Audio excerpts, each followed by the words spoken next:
Here and there, as we saw earlier this afternoon. Rain on radar now is gone and all is quiet. We occasionally get within the storm track. Typically over the last couple of days, storms have generally been to our north and then moved to the east. But at times, as I was talking yesterday, we can see some of those storms pass across parts of our viewing area. As we saw earlier, gone now, and looking upstream for anything else, nothing. This was kind of a little boundary that helped to trigger those showers and thunderstorms, which is now gone. So the focus is back on the heat. And tomorrow it could be even worse. In fact, excessive heat watch for tomorrow, where the heat index could get up to 115 degrees. That would be very dangerous. So use caution if you absolutely have to be outside.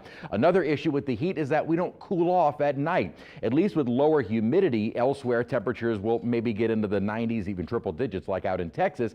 But with that drier air, they cool off at night. We don't. We stay in the upper 70s or lower 80s. So we don't really cool off much at all to kind of help relieve some of the stress on your body and on the homes. And so the heat continues even into the late night hours. We're in the lower, some mid 90s. Dew points, well, this is again the more oppressive humidity. We've been talking about the fact that this was on the way, but thought maybe it wouldn't be until July, August. It's happening now. Doesn't mean it will continue through August. We will see some ups and downs, but right now the trend will be for the high humidity, and that's what sends our heat indices well above that 105 to 110 and likely beyond during the day tomorrow. 95 was our high this afternoon, only 2 degrees away from the record. So a little bit more high cloudiness, and even with those thunderstorms passing near the airport, still able to get up to 95 degrees. A lot of sunshine out over downtown at the moment. 93 with a current heat index of 104. At least there's a breeze. It's not exactly a cool breeze, however. As I said, the upper pattern is what is dictating these storm paths. And right now, and for the most part, it's the upper high that is more influencing our weather. But at times, the upper high, the upper pattern, is able to shift just enough to allow some of these storms to move across parts of the North Shore of Mississippi. And that's why we saw the storms today kind of follow along this same path. It really depends on, and very difficult for models to forecast, the strength of this high. If it's a little bit more dominant, storms stay away from us. If it weakens a little bit, then maybe some of those storms move our way. And there are more storms in that vicinity that we could see move in our direction. The main areas that we would see any of those type of storms would be North Shore and in coastal Mississippi. Model indicating a few overnight, but doesn't look like that'll be the case as we head into this evening. As we head into the overnight hours, I think we'll stay mostly dry.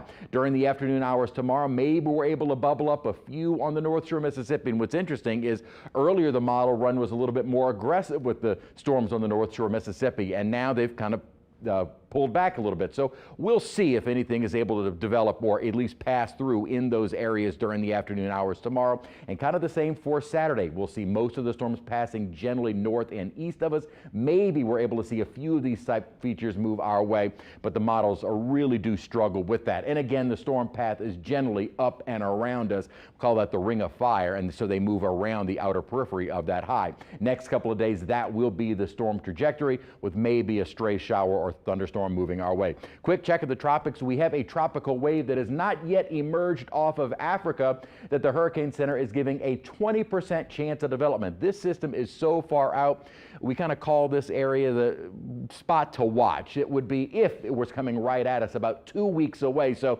it's in a region that it's worth a mention in the tropics, but it has a long way to go.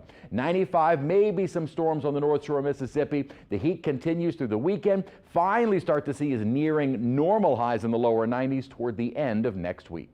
All right, that's painful.